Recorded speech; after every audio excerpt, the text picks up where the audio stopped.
Welcome to Mindful Leadership, Transforming Lives, with your host, Singh. This is where leadership meets purpose, presence, and passion. In today's fast paced, high pressure world, we face a leadership crisis. Too often, teams are led by managers who lack empathy, clarity, and vision, leaving individuals uninspired, disconnected, and undervalued. But it doesn't have to be this way. Great leadership isn't born, it's built. The end game: empower your leadership, inspire the world. Every week, join me, your host Singh, as we tackle the gaps in leadership and life coaching head on, learning how mindfulness, emotional intelligence, and compassion can redefine success.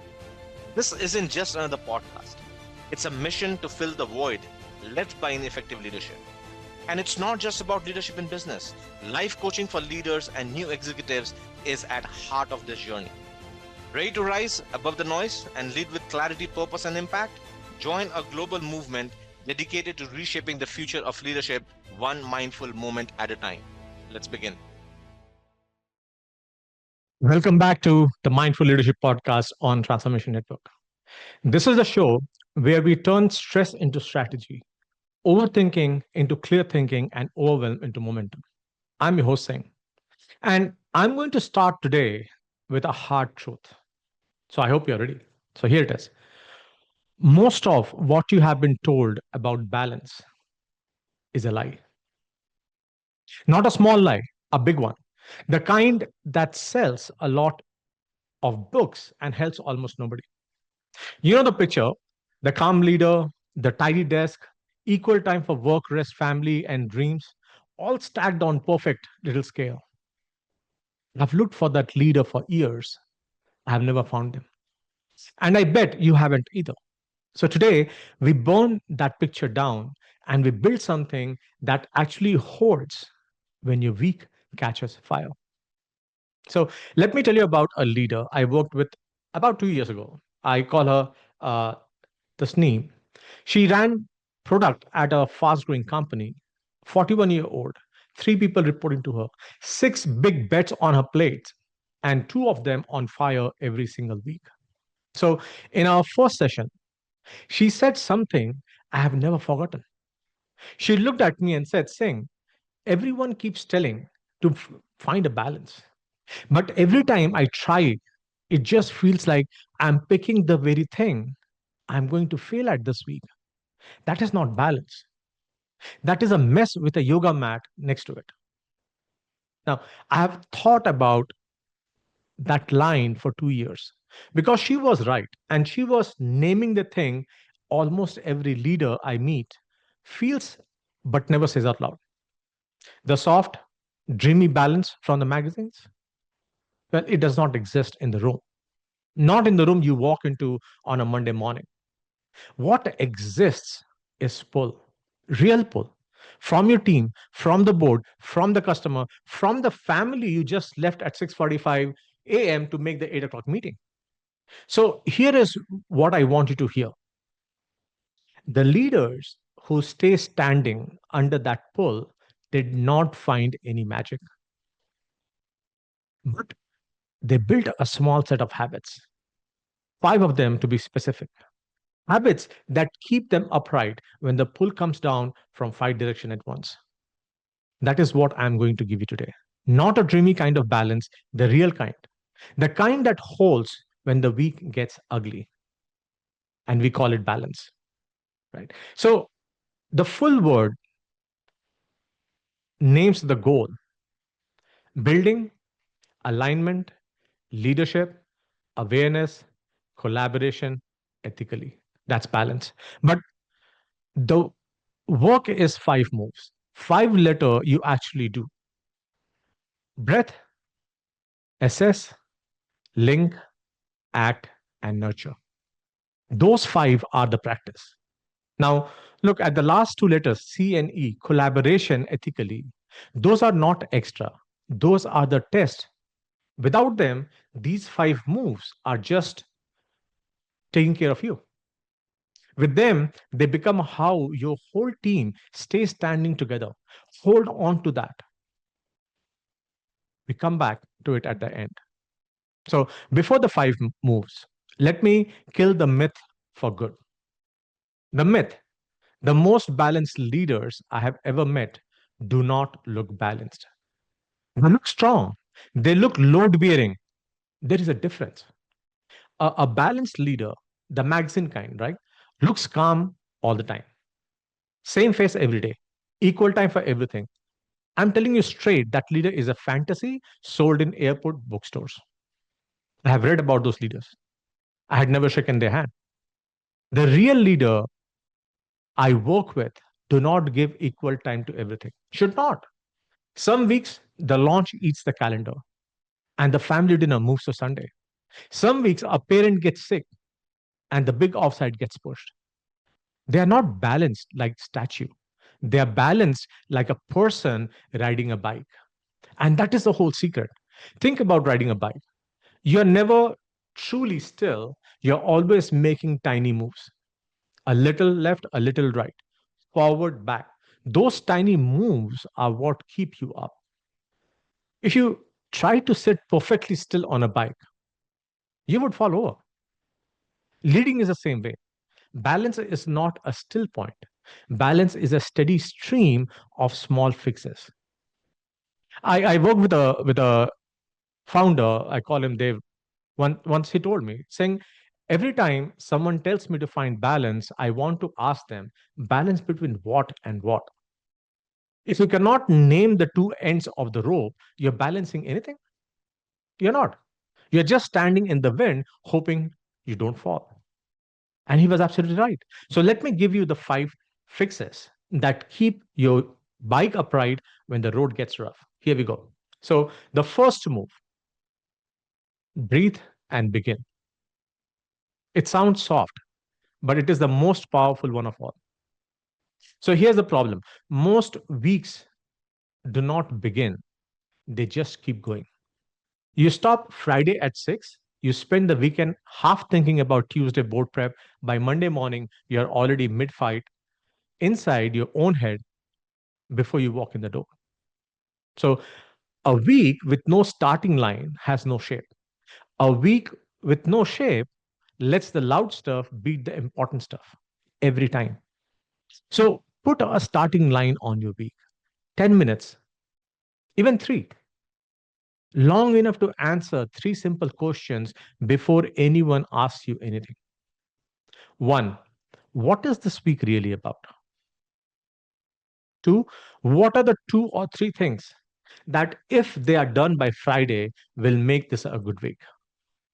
And third, what am I carrying from last week that I need to put down before I can help anyone today?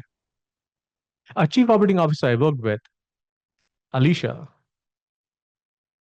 she called this her 5 minute Monday coffee book note. No coffee will not help. So get coffee, get notebook. No screens. Three questions, 6 months in, she told me those 5 minutes had reshaped her whole week. Same work, but now did it on purpose instead of just reacting to it. So your move for B, put a real starting line on your week. 5 to 10 minutes before the inbox, before the first meeting, before the first ask, three questions, and then begin. Breathe and begin. Because a week that never started can never be steered. Now, the second, assess your biases. This second move is the one leaders skip the most, because when we feel out of balance, we love to blame the outside. Too many demands, too many fires, not enough time. And sometimes this is true. Often it is only half true. The other half is inside you. It is a quiet belief about what counts as real work that is tipping your whole world. Let me give you another real example. A leader I coached, Matthews, was working on 8 hour week, 80 hour, right? 80. He was sure his only choice were quit, higher help, or burnout. So we sat down and walked through his calendar together. About 40 of those hours were work only he could do. The other 40 things he refused to let go of. Meetings he could have skipped, reviews he could have handed off, decisions he was rubber stamping just so he could stay close to the work. Now, his problem was not lack of time. His problem was a bias. A bias, he believed that if he did not touch a decision himself, it would go wrong. Now, that belief, my friends, that belief, not his calendar, was crushing his week. So, every week or two, ask yourself one honest question: what am I treating as important that is actually optional? And what am I treating as optional that is actually critical? See, the honest answer almost always fixes your week before you change a single thing on the outside. So you move for A. Once every 2 weeks, do this audit in writing, 2 columns. Say yes, too big, and one says no, too small. Move three things between them. Assess the bias. Because the weight you carry is not all on your back, some of it in your head. Then the third one, link to your values.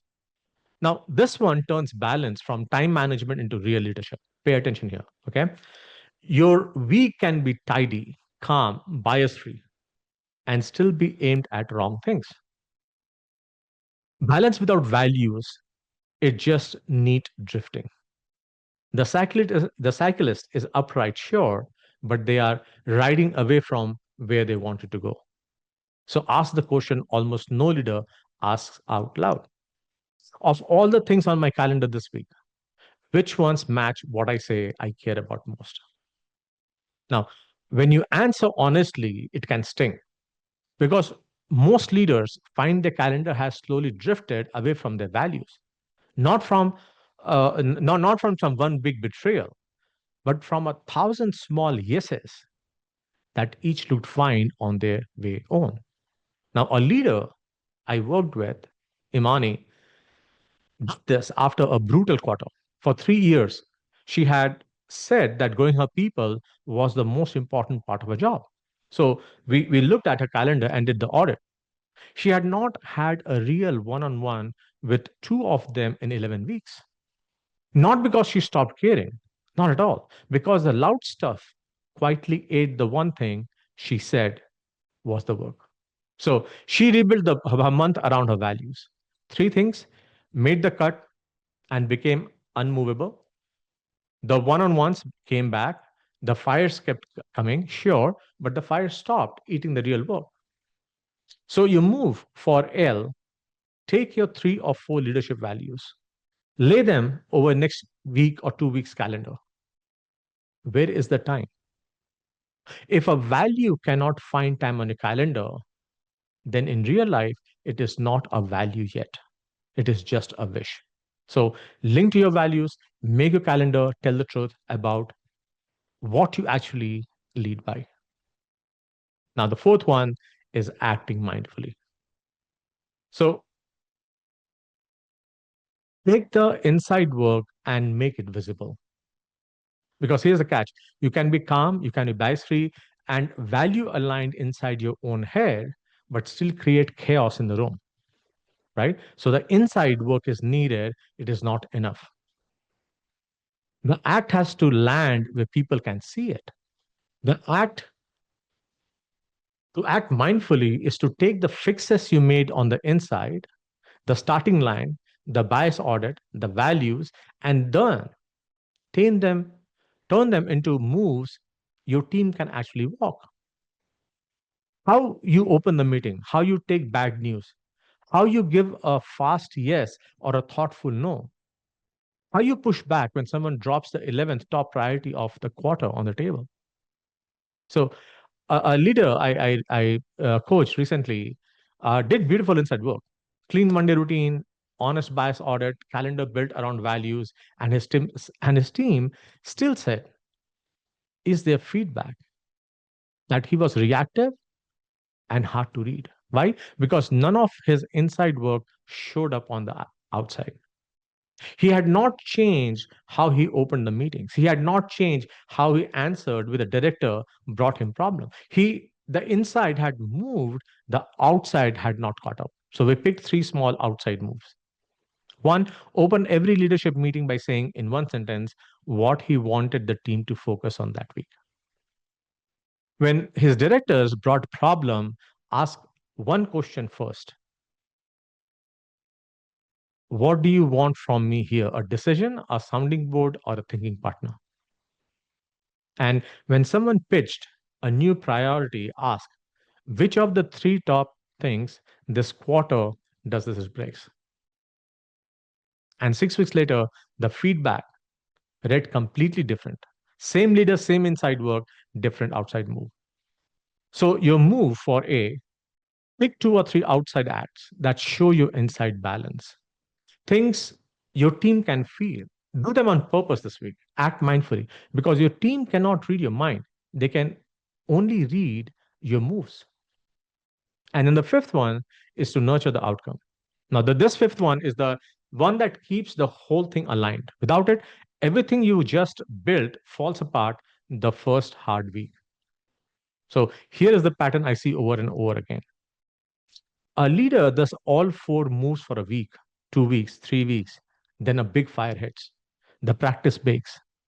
And they go right back to the dreamy fantasy balance they were trying to escape. Then they say, see, the practice doesn't work. But the practice was not the problem.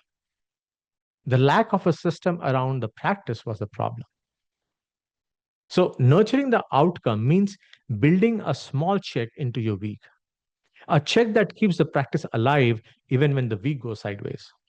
Maybe it is a standing 20-minute Friday review. And you ask, did I do my 5 minute Monday?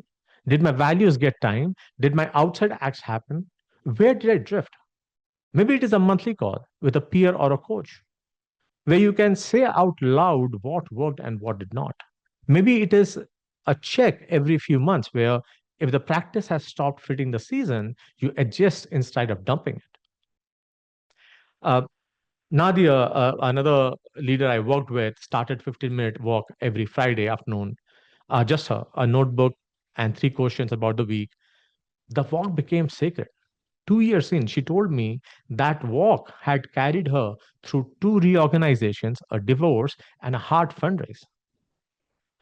Not walking itself, the fact that every single week the walk asked her honestly how things are going and would not let her drift out of balance without noticing. So, your move for N, put one check on your week that will notice for you when the practice slips. A Friday review, a peer call, a walk with a notebook, the shape does not matter. The fact that it happens on a schedule is everything.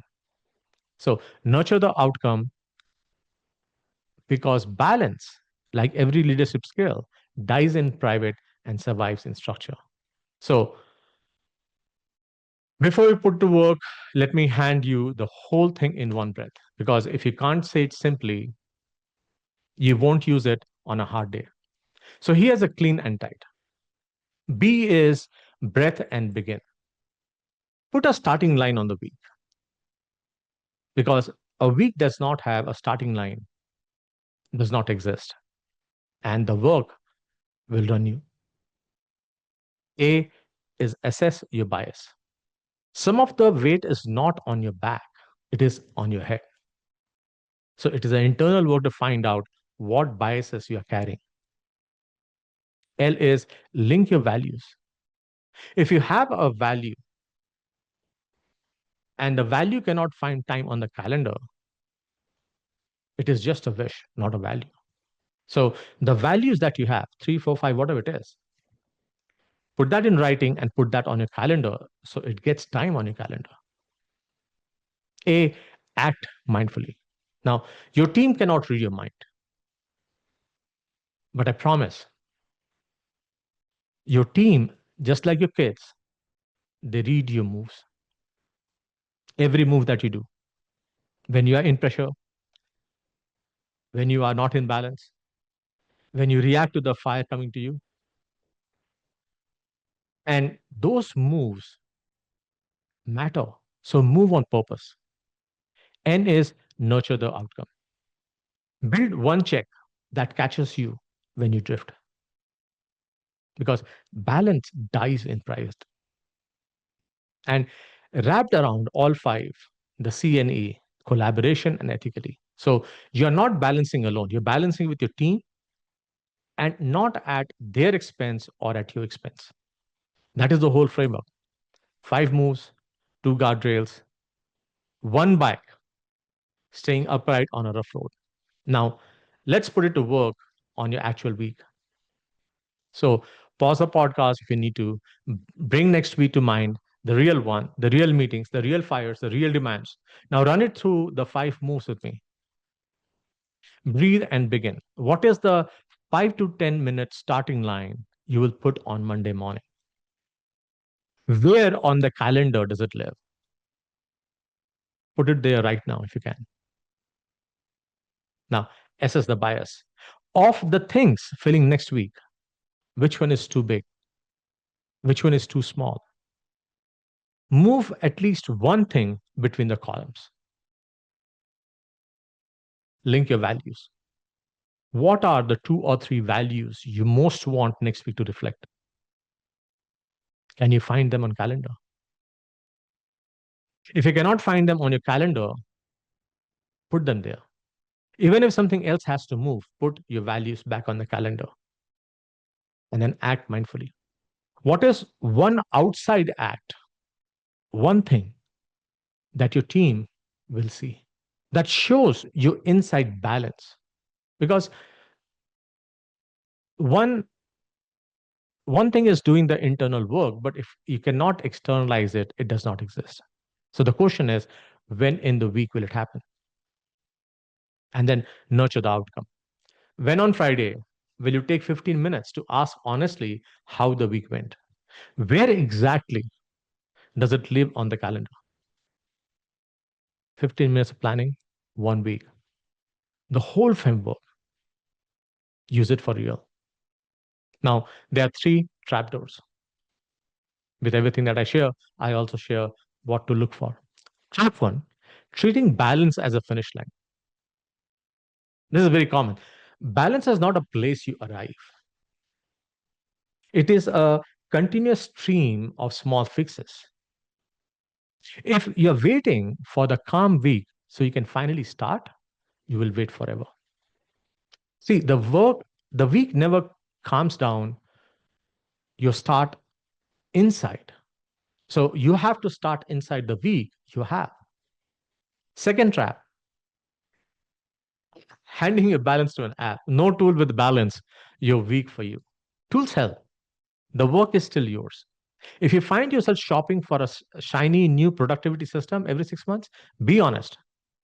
You are probably dodging the harder question of what you actually lead by. And the third trap, mixing up your balance with your teams. Now, this is the big one. A leader who finds their own calm while their team tips over every week has not found the balance. Not in any way that matters, at least, right?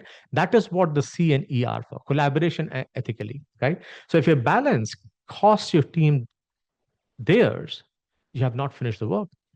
You have just moved the weight onto other people's back. So here is your challenge before next week. Three things, all small. One, tomorrow morning, before anything else, 5 minutes with a notebook. Ask the three Monday questions. What is this week about? What two or three things would make it good? What am I carrying in that I need to put down? By Wednesday, look at your calendar and find the value with no home on it. Give it a slot. Move something else around. And then Friday afternoon, 50 minutes. Walk, sit, journal, whatever fits. Ask honestly, where did I stay in balance this week? Where did I tip? What do I want to do differently next week? Now, do those three things in 1 week, and you will have done more balanced work than 90% of the leaders I meet have done all year. Not because it is hard, because it is quiet. And the quiet practices are the first one to get skipped when the week gets loud.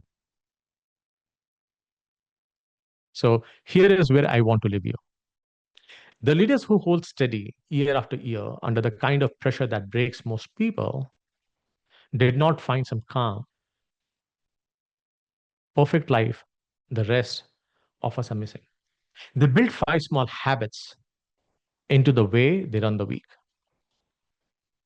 So they breathe and began. They put a starting line on the week. They assigned their bias about what really mattered. They linked their calendar to the values they come to lead by. They acted mindfully. So the team could see it and they nurtured the outcome. They built the check that kept it all alive when the week went sideways. So balance is not the photo on magazine cover. It is the bike staying upright on a rough road through five small, ongoing, almost invisible fixes. Done together, done with honor, with your team riding right behind you. Five moves 1 week, one small starting line tomorrow morning. The bike will stay up. I promise you that. I'll see you next week. This is Singh on the Transformation Network, and you're listening to the Mindful Leadership Transforming Lives podcast. Thank you. Lead mindfully.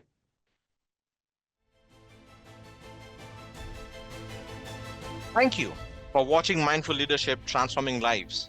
With me, your host, Singh. We are honored to have you join us on this journey to explore the transformative power of mindfulness, emotional intelligence, and authentic leadership.